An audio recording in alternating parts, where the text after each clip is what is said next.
Hi, I'm Tegan, talking about interview techniques.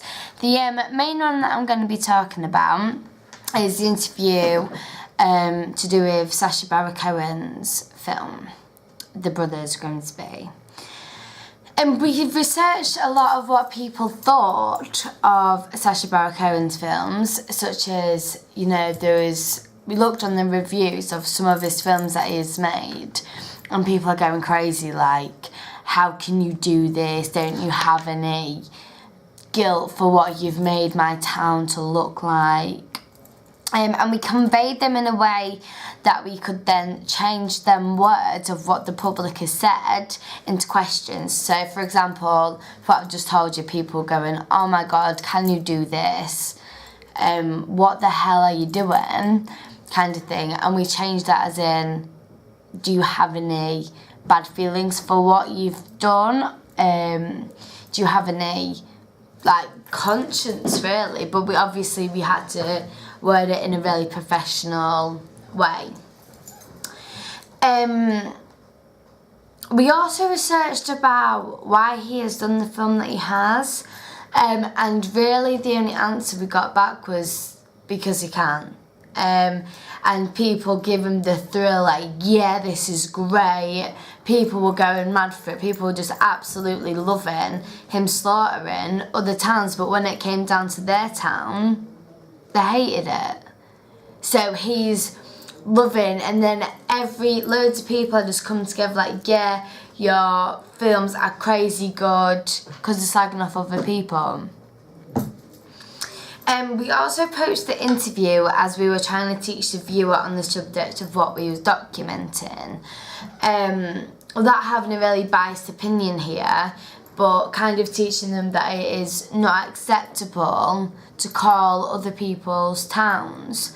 I was kind of teaching the viewer that in a really subtle way was kind of being a little bit biased on that side, because that's how we feel, but at the same time it's a radio bulletin, so we can't be too biased.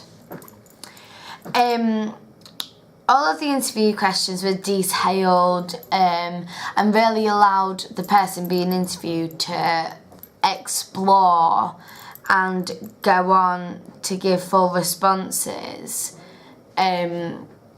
Say, for example, what's really, really, really random, you can say, do you like pizza? Or you can say, what flavour of pizza do you really enjoy? And then there can be pepperoni with a bit of pepper and spice, and go on and give full answers. The person who was getting interviewed was quite nervous. He was obviously a member in our group, but as a group we kept him calm. We're a team, so it was all together.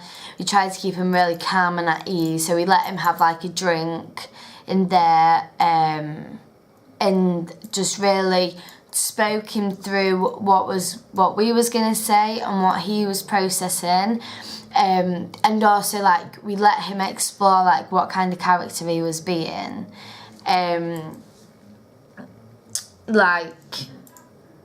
We wanted Oliver to really understand who he was and what he was doing and where he's from and what he's done.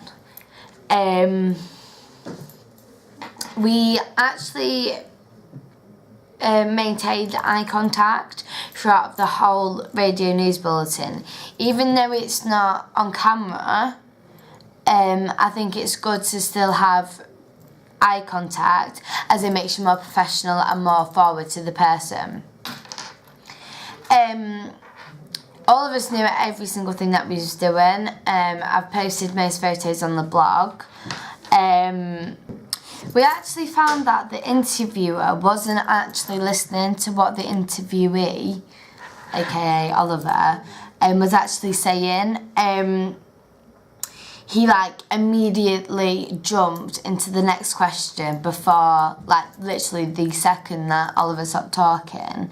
And me and Nikita noticed this. It was very, I said this, you said that, I said this, you said that.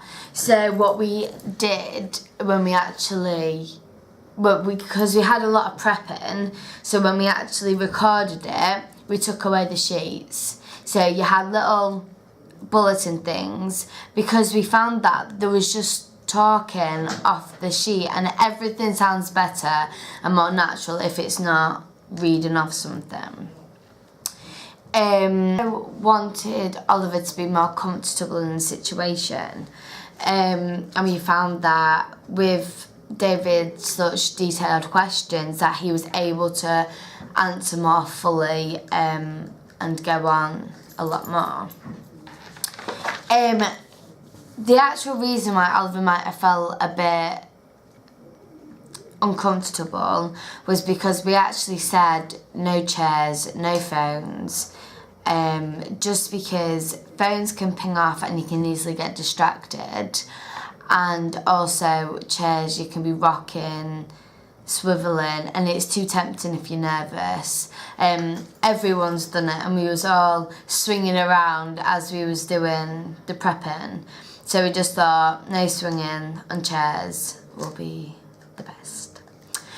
We also, throughout the radio bulletin, we tried to stay as neutral as we could and not to be biased and not to criticise the subjects. Although I did say on the interview about Sacha Baron Cohen film, there was a little bit of bias, just because there wasn't really a question that says, are you happy this film is being made, or something like that. You couldn't really say much positive things about them, obviously because of the interviewee, Oliver, who he was planned to be. His talent's getting slaughtered, kind of thing, and slagged off. So it was kind of hard to put in positive things, but apart from any of that, it was all not biased. Okay, thanks for watching.